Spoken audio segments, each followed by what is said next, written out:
Welcome to Fishing with Steve D. Well, I get a lot of questions asking me how deep do we set the redclaw pots if we're in the boat or if we are on the bank. Well, in this video we are going to talk about this a bit more in depth so that you guys can learn what to do, where to put your redclaw pots. But check out what happened on our other trip. It's been out for over an hour now, so let's hope it's full. Right in the grass, we're hoping that's where they are, right shallow. How'd we go? Pretty good. Oh, hang on, it's got a couple in there. Got a couple? Yeah, holy moly. Oh my word, it's full, it's loaded. The heavy pots have done it. Wow. Oh my word, how many? There's over 20 in there. Yeah, and looks like they've been feeding on tilapia as well. Some tilapia mixed in with them. So yeah. Tilapia, folks, with the stripes, you got to kill them because they're noxious species. Oh my word, look how many redclaw there is. Good old river pots, heavy duty. I've also got another opportunity. If you want to fast track and learn a lot about how to catch redclaw yabbies, well, I've got a redclaw ebook now. So if you are interested in getting all these secrets, all these tips, all the how to, where to, why, all the secrets and tips that will fast track and get you catching a lot more redclaw yabbies that all my team and myself have learnt over the years, for $11, send me a message, fishingwithsteved@gmail.com. If you really enjoy my videos and content, please support this, guys, and please send us an email and I'll be able to email you this special redclaw ebook that will improve and help you to catch a lot more redclaw. Timber structure or rock bars or rocky outcrops, if you can get a couple of these all mixed in together, this will be a recipe for success, especially if it's near the riverbeds or the main thoroughfares of where these redclaw will travel, the main pathways, which in other words is another word for riverbeds.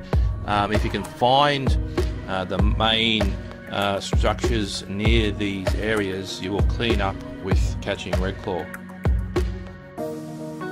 In summer, set your pots around about the 18-foot deep, and in winter go a bit shallower, around 8 to 15 feet. Now keep in mind that when we get these flooding rains, that this will cause redclaw to go shallow, and we've caught them under 1 meter deep in 2-foot water up on the edges. Well, will you check out the size of this 57.5 centimeter redclaw caught by Ben around the Richmond area in Queensland on dry dog food and a fish head in about 4 foot of water off the bank. Well done, Ben. Well, folks, in this video we're going to be doing something a bit different. We're going to be talking about dirty water redclaw. When the rains come and the water rises, what do the redclaw do? The rains come and the water rises. What do the redclaw do? They go up shallower. They go up into the flooded grasses and they eat and veg out on the flooded grasses, and baits like fish flesh particularly stand out over the dog biscuits. Well, I just went and put the pots in for 2 hours and tried one of these new river pots. That's a 2-hour shot. It's not bad, it's pretty well on par with the bigger pots. She's probably a little bit more in that one, but yeah, I reckon she'd be close to 100 in this one. Not bad for 2 hours. And with these river pots, as you probably know, they're adjustable rings. You can put the 4 centimeter rings in, or the 5 centimeter ones, or the 9.5 centimeter ones. I'll put the 9.5s in. And when you put them in, I'll just put a bit of this string here just to tie them back. Otherwise they flop over, so you just got to tie them back so they're on an angle. But yeah, no, very impressive. The first time I've tried this one. But yeah, no, she did well. So yeah, I'll count them and get them out.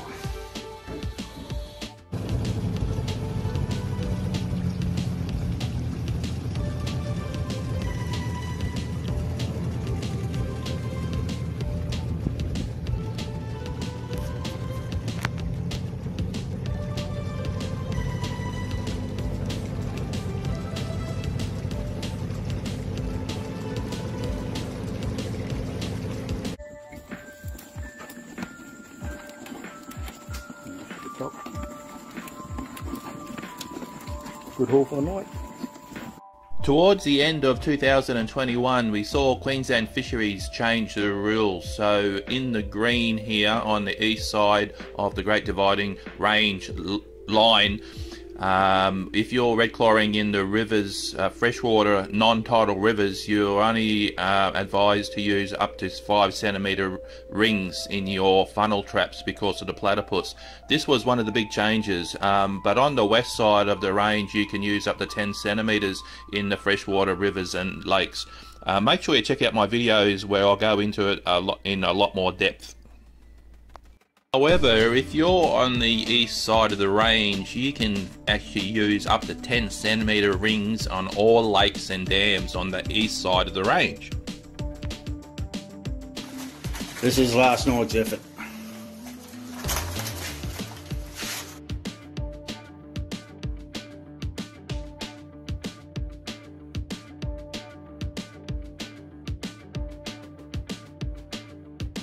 So folks, let's have a talk about best red claw locations in southeast Queensland. Well, the number one pick for the best red claw locations in southeast Queensland has to be Somerset Dam. Somerset Dam, north of Kirklee, there's so many sticks and timbers mixed in with deep weed beds. Somerset Dam is the third most favourite or popular waterway of Queensland because it's good for skiing and wakeboarding and camping, fishing, and now in the last 5 years particularly red claw fishing. There's a lot of timbers, and if you're targeting red claw up north of Kirklee, you're going to catch a massive amount of red claw if you target and follow our instructions for our videos, putting your pots at the bases of the thick timber. But now the water's come up, the red claw will go to the flooded grasses and veg out on the grasses, so you have to fish red claw fish depending on the circumstances. Other locations that are really good is Maroon Dam on the south side of Brisbane. I've got a good friend there that does really well at Maroon Dam. You just got to know where to put your pots, and keep updated and watching our videos, our future videos. We're going to be releasing a bit more of that as well. Another very good location is North Pine Dam or Lake Samson Vale. Now the only catch there is that you have to get a permit, which is going to be a 100% electric only.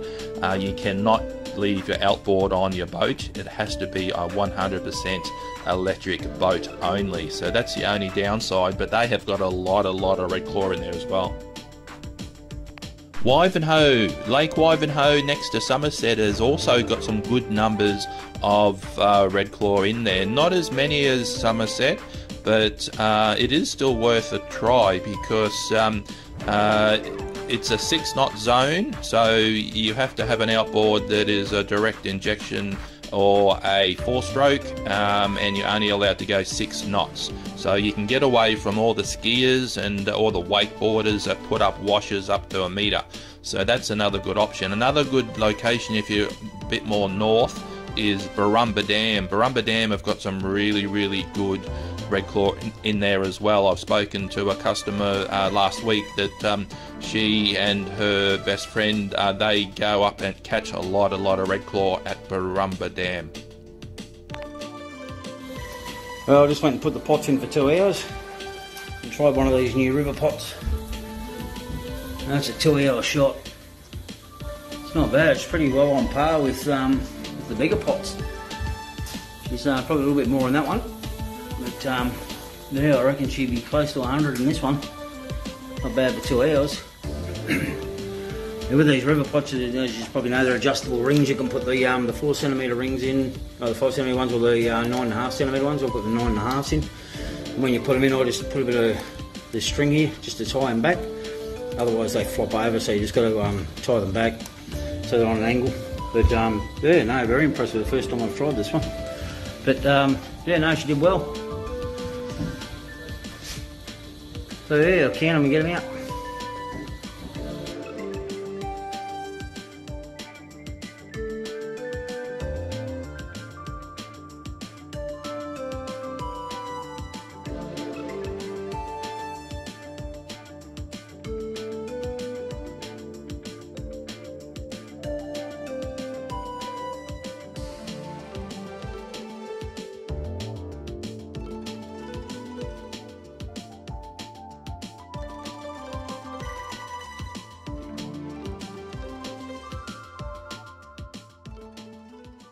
at the underwater footage, the redclaw, they actually work in packs of 3 and 4, and they'll push it aggressively and they will release more burley. This is going to catch you a lot more redclaw if you have 2 bait bottles in your redclaw pots. Another big point is you will catch a lot more redclaw if you use our 4-entry redclaw pots.